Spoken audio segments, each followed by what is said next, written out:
दावोसमध्ये magnetic महाराष्ट्राचा डंका घेऊन उद्योगमंत्री उदय सामंत यांच्यासह मुख्यमंत्री उपस्थित आहेत. आपल्याबरोबर उदय सामंत आहेत. सर, ज्या पद्धतीने आज पहिलाच दिवस आहे, खरं तर काल सुद्धा काहीतरी रेकॉर्ड ब्रेक झालं. मागच्या वेळेस 15 लाख कोटीच्या आसपास एमओयू झाले. ते आता काय परिस्थिती आहे? मागच्या वर्षी 15 लाख कोटीचे एमओयू झाले होते. ही वस्तुस्थिती खरी आहे. 15 ते 16 लाखाच्या दरम्यान झाले होते. आणि आम्ही एक रेकॉर्ड प्रस्थापित केलं होतं. देशात सगळ्यात जास्त एमओयू करणारा हा महाराष्ट्र आहे. यावर्षी आमचंच रेकॉर्ड आम्ही मोडणार आहोत, त्याची आम्हाला खात्री आहे.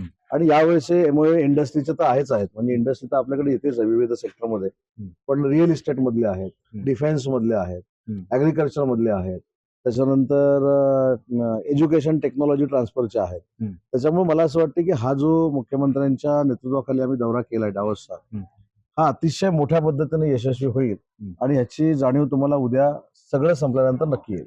पण साधारण गेल्या वर्षी सुद्धा जे एमओयू होतात त्यानंतर जे त्याचं मटेरियलायझेशन आहे ते किती प्रमाणात होईल तुम्हाला अपेक्षा आहे? आपण जर बघितलं तर दावोसला आल्यानंतर आमचे विरोधक जे आहेत ते पत्रकार परिषद घेणं, ट्विट करणं त्याच्यामध्ये गुंतलेले असतात.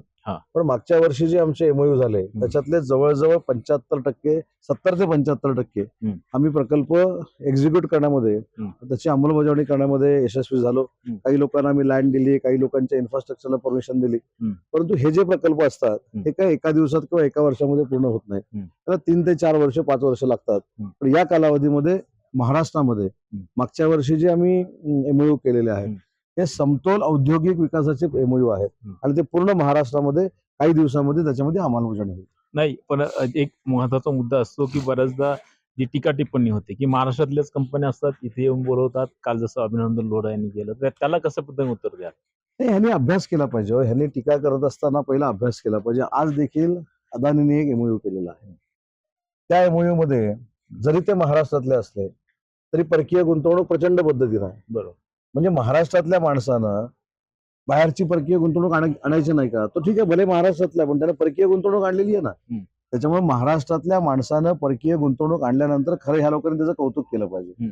आज आपण इथं आल्यानंतर परदेशातल्याच इंडस्ट्रियलिस्ट कडनं परकीय गुंतवणूक घेऊन जातो अशातला भाग नाही. तर आपले महाराष्ट्रातले उद्योजक देखील आहेत, ते देखील इथल्या जगाच्या पातळीवरच्या देशांमध्ये टायअप करतायत, त्यांच्याशी एमओयू करतायत, त्यांच्यावर जेवी करतायत, त्यांच्यावर पार्टनरशिप करतायत. आणि जर आपल्या महाराष्ट्रामध्ये अशी इन्व्हेस्टमेंट आपलाच महाराष्ट्रातला माणूस आणत असेल तर दुःखाची काही बाब नाही. धन्यवाद. आमच्याशी बोलले होते. हे होते उदय सामंत आणि दावोस मधून. ते आज पहिलाच दिवस होता, अजूनही वेगवेगळे एमओयू त्यांच्याशी आपण चर्चा करत राहू. सुनील काळे, TV9 साठी दावोस, स्वित्झर्लंड.